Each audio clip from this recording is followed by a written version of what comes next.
In the early 19th century, long before the internet, before instant communication, and before background checks were common, a man managed to sell something that didn't exist. Not a product, not an invention, but an entire country. This is the story of Gregor MacGregor, the man who sold a fake nation, convinced hundreds of people to leave their homes, and pulled off one of the most audacious scams in history. Gregor MacGregor was born in Scotland in 1786 into a respectable but unremarkable family. From an early age, he was driven by one thing above all else: status. He wanted admiration.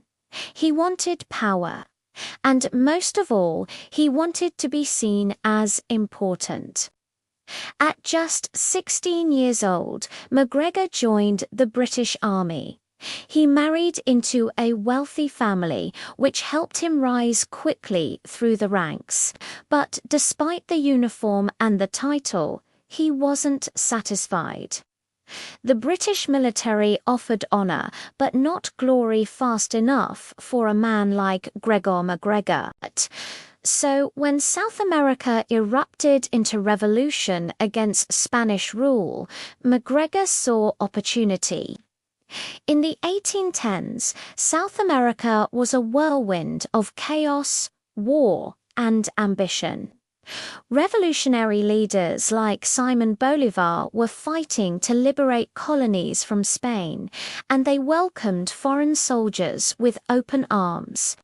MacGregor sailed to the Americas and reinvented himself.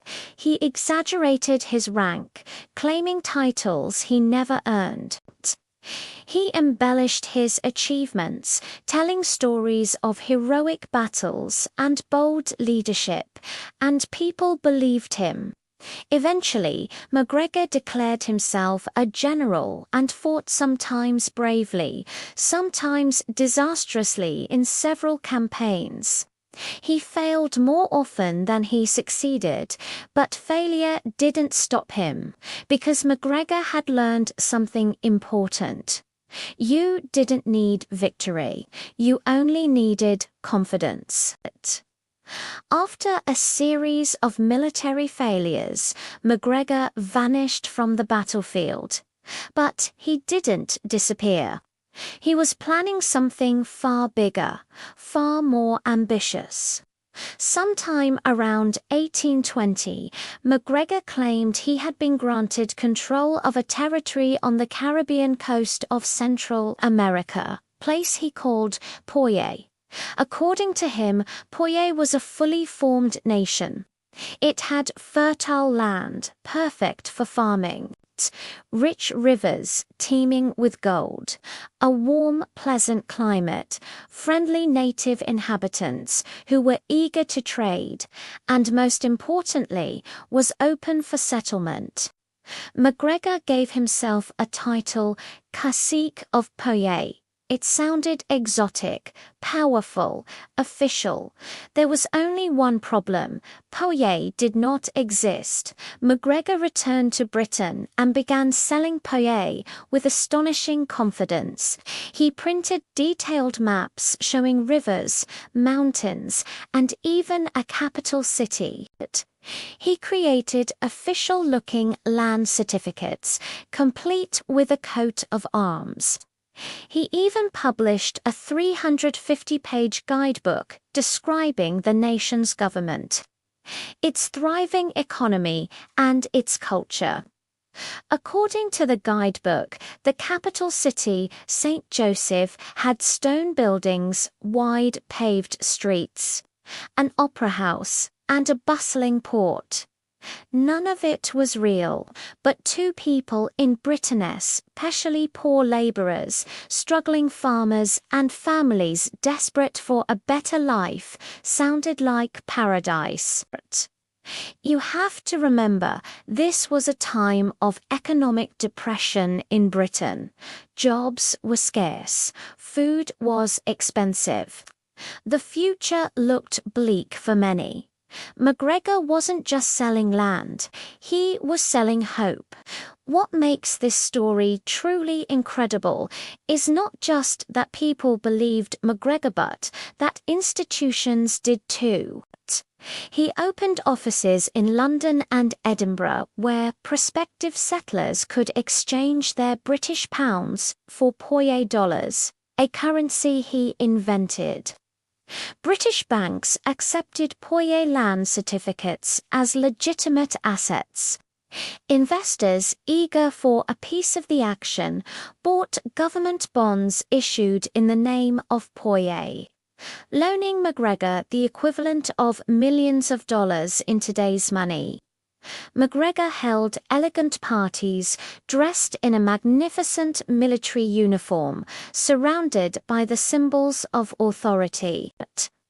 No one questioned him.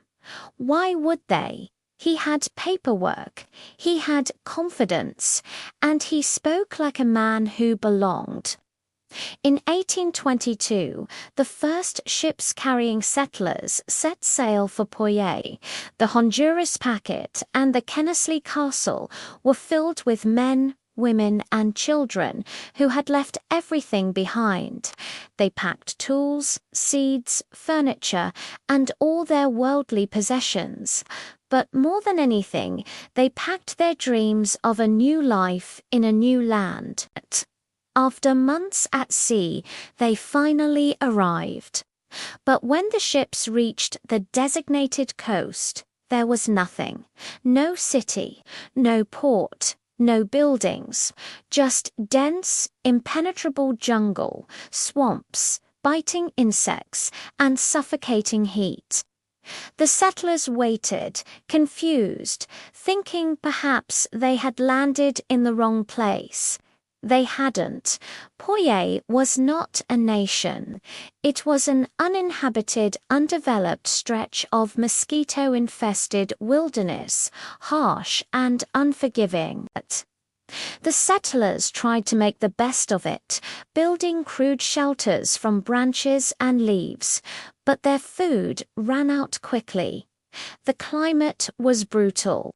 Disease spread like wildfire, malaria, yellow fever, starvation. People began to die. Parents buried their children. Husbands buried their wives. Hope, the very thing MacGregor had sold them, vanished into the humid air. Out of the roughly 250 people who arrived, more than half would not survive. This was no longer a scam. It was a human tragedy of devastating proportions. Eventually, word of their plight reached nearby British colonies. A passing ship discovered the survivors and was horrified by what it found. The rescue ships that arrived described the scene as apocalyptic. The survivors were skeletal, sick, broken. They were taken away from the jungle they were promised was a paradise, but they carried a burning question with them. Who did this to us? Back in Britain, the truth began to surface. The survivors' stories were published in the newspapers, and investigations revealed that Poye was a complete fabricationer fantasy invented by Gregor MacGregor. Public outrage exploded. Families demanded justice. Investors demanded their money back. Gregor MacGregor had vanished. Most con artists run when they're exposed. Gregor MacGregor did something else. He tried again. He fled to France and attempted to sell Poye all over again using the same maps, the same documents, and the same lies. This time he was arrested.